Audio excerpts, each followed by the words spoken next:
Well, g'day there folks. Not really sure how to start this video. This will be video number 3 of the Homebrew picks. Now I've got several sets of picks. I've got the Gosso,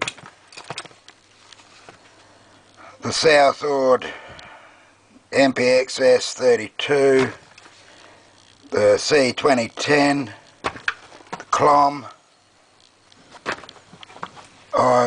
and the the Pagoda picks. That's right, Pagoda picks, the Southord BPXS 12. And I've recently purchased a pick case from Peterson and some individual picks. That's Capacious. Am I getting that in camera? That's Capacious Bogota there, and the rest are individual Peterson picks I've bought. Now, anybody who's seen any of my videos would have noticed that I never use them. I never use any of those. I only use those probably for the first, I don't know, couple of videos I made when I first got into this hobby. And because, you know, I'm not over endowed with money, I could see that eventually I was going to start breaking some of these. So I thought, nah, go to the steak knives. They're dirt cheap from opportunity shops or thrift shops, whatever you call them, wherever you are. They're dirt cheap. They practically bloody throw them at you. So I've been using these for, I'd have to say, at least 95% of my picking videos. And of course, there's more in there. I've got a whole bloody swag of them. I've got a drawer half full of knives that I haven't shaped yet. But this has been a really good exercise because you learn to start making picks to suit yourself. I mean, I've used that one before. It's very flexible. It's a bloody good little pick. Others aren't quite so flexible. And of course there's others here that are even stiffer again. I've just flicked one on the floor, hang on. So, where was I? Yeah, I've been using these all the time. All the time.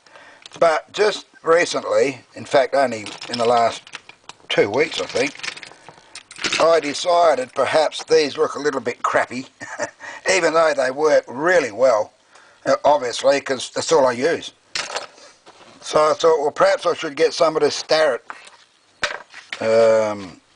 feeler stock. So I bought a box. 12 inches long. This happens to be 28 thou. I think a lot of them use, I don't know, between 23 and 30, say. So I thought, well, I'll go for an in-between size. Because even though these didn't cost very much, postage cost more than what the actual bloody feelers did. So I'm starting to make them out of this stuff.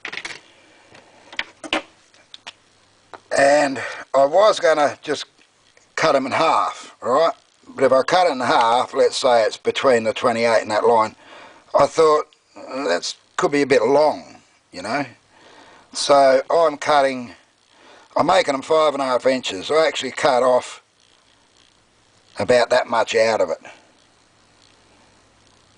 And of course I keep the round ends for the handles. So I only lose about 1 inch, I suppose. It's no big deal. Rather that than have them too long. So yeah, so I've been starting to make them out of this stuff. I didn't think it was too bad, a box of 14. I think they were $25 American. And I think postage was $28. But you can't control bloody postage, can you? So I've started to make my own. So here we go. This case, because the daughter's sort of interested in, you know, this picking business, it's a hobby of mine, give me something to do in retirement. So she said, I've got a case in there that might be useful for you. And she brought this out, and I said, bloody perfect. That is perfect. It's even got the flap on it that I can hold them in there. A little zipper bag on the side here, I can put my tension wrenches. It's a little ball terror, I reckon. So I've set to, and I've made a few picks out of that feeler stock. Now this is all guesswork. I don't everything I do is just guesswork, and it's pretty rough and ready. Everything's pretty much prototypes except these. I don't want to stuff any of these up when I make them, and I haven't yet. So I don't use a template or anything. I just hit it with a bench grinder to roughly get that shape. You'll see that they're not all the same, and the shoulders aren't even, but I don't care. They're workhorses, they're not show ponies. As long as that end does the business, I'm happy with that. And I said the other day, the handles, I just get the heat shrink tubing, put that on there, heat it up, shrink it first, and then I pull the end away a bit and stuff one of those. I've shown you this before, but I'll show you again. And I just cut one of these down, flathead, and I stuff that down the handle. And that thickens it up. Gives me something to hang on to. And so far, I've made probably what you'd call, that'd be probably a long hook, deep hook, perhaps. That one is not so deep, but it's a bit of a sharper bend on it. This one, I tried to make this one with a real thin shank on it, because sometimes I actually use the warding as a leverage point to get under the pins. I can't do it on all locks, it's only locks that allow me to get in there. So you need a very thin shank pick to get in there. And I actually made another one that was thinner again, because I didn't think that one was quite thin enough. So I've made that one a lot thinner. I hope you can see that. I'm doing this at night time, see, I should wait till tomorrow, but I've got nothing else to do, so I thought I'd do it now. Yeah, it's a very thin shank on it. So I've done 4 hooks. I've done 2 diamonds, the big and the small diamond, and my half-hearted attempt at a, I believe you call them deforest. I just can't get the angle of the dangle properly on these, but we'll see how it goes anyway. And they all slip in their nice little pockets. So I'm quite happy about that. So instead of carrying this big girly cosmetic bag around, I can now just limit myself to these few. I think I've got everything here that I should need.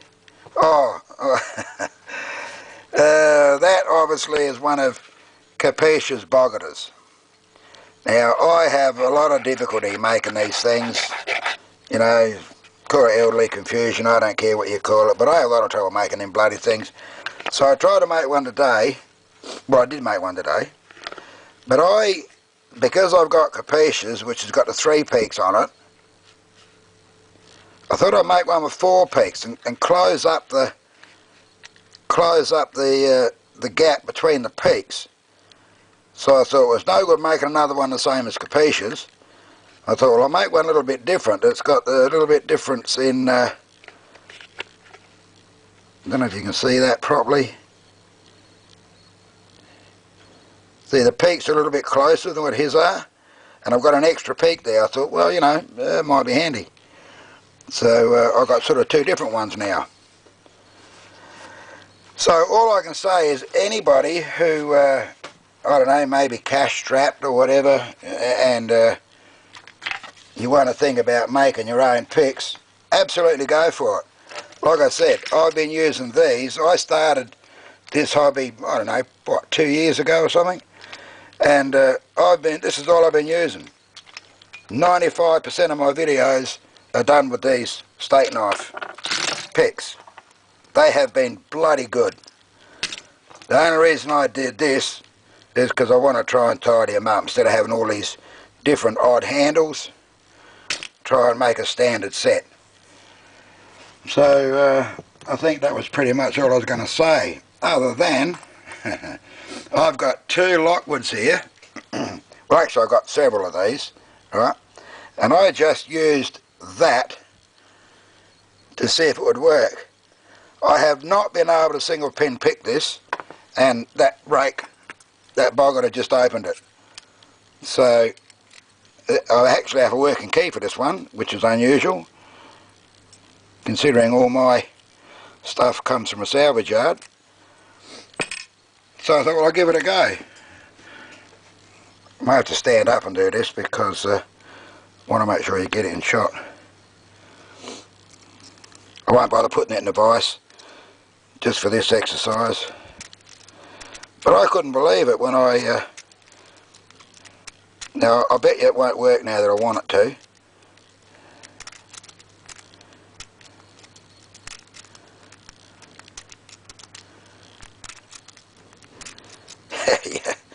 Yeah, why am I not surprised?